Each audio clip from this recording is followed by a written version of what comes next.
Hari Anti Rasuah Sedunia hari ini disambut dengan tema pemulihan dengan integriti untuk bergerak ke hadapan dengan lebih baik.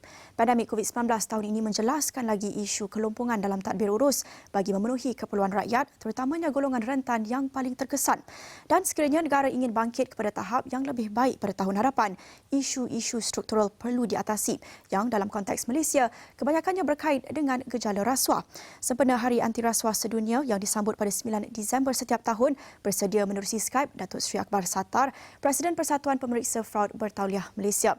Datuk Seri, tahun ini tema Recover with Integrity to Build Forward Better. Apa pandangan Datuk Seri tentang sambutan Hari Anti Rasuah Sedunia dalam konteks pandemik ini? Saya rasa ia merupakan satu sambutan yang baik dan sudah pasti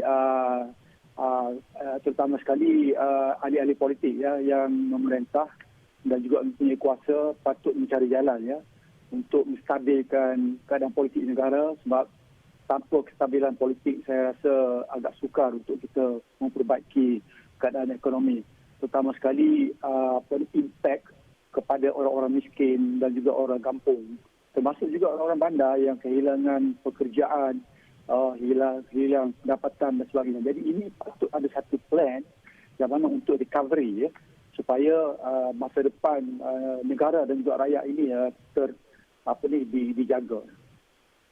Dan kita tahu isu rasuah dalam negara kita memang berhubung rapat dengan politik. Perlukah wujud atau tidak Akta Dana Politik, Datuk Seri?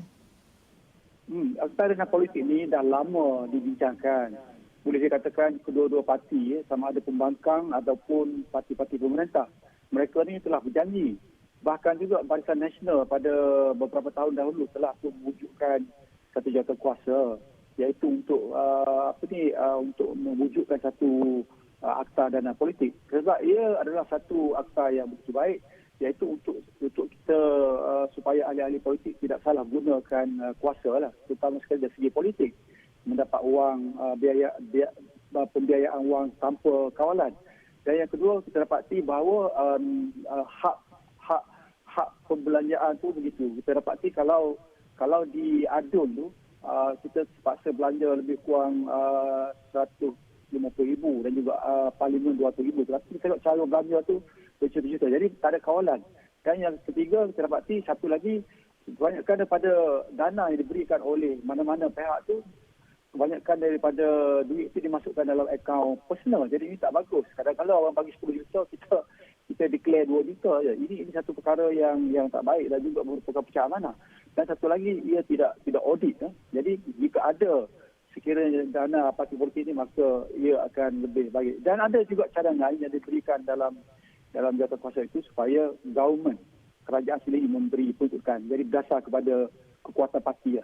Itu boleh difikirkan. Datuk Seri, dalam konteks pandemik COVID-19 ini, pastinya kerajaan lebih memfokus kepada aspek keselamatan dan kesihatan rakyat dan dengan juga vaksin COVID-19. Itu antara tumpuan ketika ini. Tetapi kita nak lihat isu-isu rasuah, isu struktural ini. Adakah kita lihat tumpuan juga perlu fokus kepada isu struktural ini ataupun kita perlu fokus kepada, ataupun mungkin Datuk Seri melihat kedua-dua isu ini sebenarnya berhubung rapat dan perlu ditangani bersama. Bagaimana? Kita ingat apabila ada sesuatu emergency, maka sudah tentu prosedur di suatu negara itu, terutama sekali dari segi procurement, dari segi kontrak telah di-loosen. Jadi ini akan diambil peluang oleh ahli-ahli ataupun orang yang tidak mempunyai integriti, sama ada ahli politik ataupun kerajaan. Jadi jika sekiranya kita tidak mempunyai satu plan anti rasuah, terutama sekali khas untuk waktu pandemik ini, sudah tentu saya rasa kita akan mengalami kerugian besar. Sebab setiap tahun kita dapati sebuah negara itu kehilangan lebih kurang 2 hingga 4% daripada GDP. Jadi ini lebih kurang 50 bilion, 60 bilion setahun. 1 bilion saja kita boleh buat lebih kurang 6,000 kilometer jalan kampung. Jadi ini boleh memberi manfaat kepada masyarakat, kerana duit rasuah ini dia lain, iaitu apabila kita mengambil duit, maka duit itu sepatutnya diberi kepada orang-orang miskin untuk buat sekolah, untuk buat hospital dan sebagainya. Tapi ia diambil begitu saja. Jadi ini merupakan satu rasuah di Malaysia ini merupakan satu pandemik sangat serius. Datuk Seri, dengan apa yang kita lihat ketidaktentuan dalam politik Perak ketika ini, ramai juga yang menggesa supaya kita adakan pilihan raya dalam masa yang terdekat. Tetapi dalam pandangan Datuk Seri, adakah negara kita bersedia untuk mengadakan pilihan raya dengan apa SOP bukan saja dari sudut kesihatan tetapi untuk memastikan mandat rakyat itu dapat ditetapkan dan dapat dikotakan secara telus, Datuk Seri? Saya rasa ini patut kita tanyakan kepada pihak-pihak yang berkuasa, terutama sekali SDR dan juga Kementerian Kesihatan, ya. Sebab kita kena ingat apabila kita selalunya seperti yang berlaku di Sabah, ya, itu jadi selalunya apabila kita gairah untuk berkempen, jadi kita lupa iaitu isu-isu pandemik COVID-19 ini.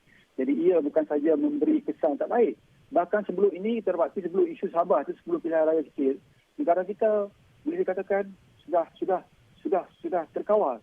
Tetapi oleh kegairahan ahli politik ini, oleh kerana mereka nak kuasa dan juga untuk merebut kuasa di jawatan, jadi perkara sedemikian telah diabaikan. Oleh demikian, yang paling besar sekali ialah pastikan bahawa apa saja masalah yang kita wujud itu, pastikan kita selesaikan masalah ini, tapi bukan demi kepentingan ahli politik, tetapi demi kepentingan rakyat dan juga negara. Jadi kita dapati bahawa rakyat kini dah hilang kepercayaan kepada parti politik, pada pemerintah dan sebagainya. Jadi ini, jika sekiranya kita tidak mencari jalan yang terbaik untuk mengatasi perbalahan di antara ahli-ahli politik ini, penyebab utama yang porak-porandakan negara kita ni, yang juga ketidakstabilan politik ini adalah disebabkan ahli-ahli politik. Sepatutnya ahli politik ini mencari jalan yang terbaik untuk mengatasi masalah-masalah, terutama sekali di masa COVID-19 ini yang menyusahkan rakyat.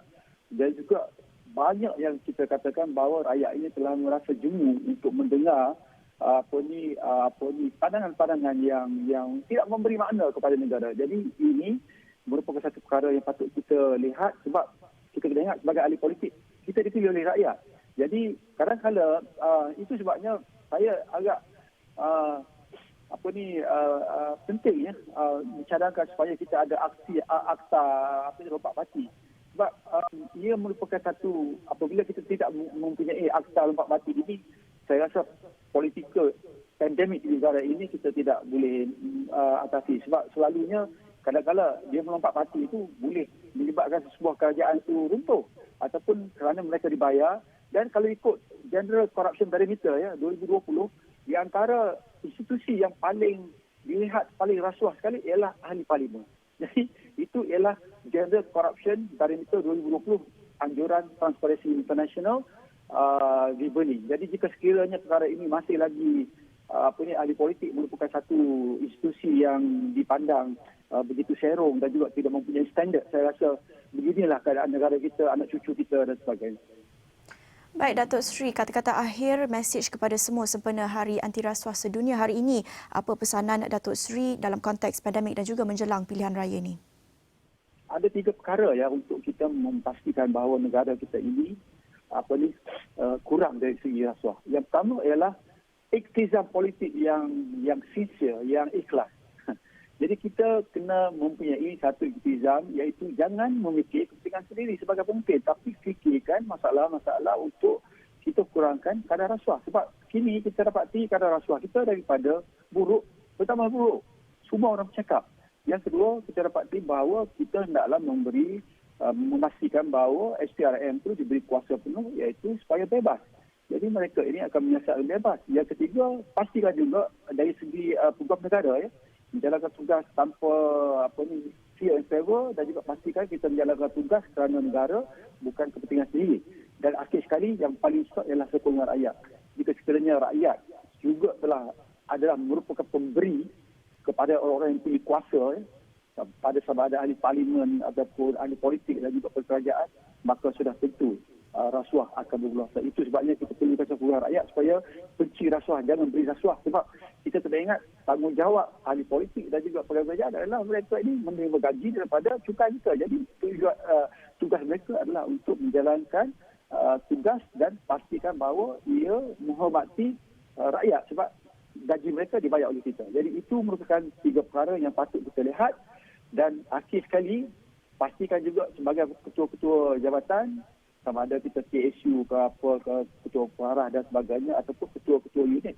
Pastikan juga kita monitor pegawai-pegawai kita itu supaya mereka ini tidak terlibat dalam kegiatan rasuah. Dan untuk menentukan sama ada pegawai kita ini terlibat dalam rasuah atau tidak, kita sendiri hendaklah menjadi putih dari putih. Kalau tidak, orang tak dengar kita. Maknanya kita sebelum kita nak beri nasihat kepada pegawai bawahan, kita sendiri kena bersih daripada rasuah.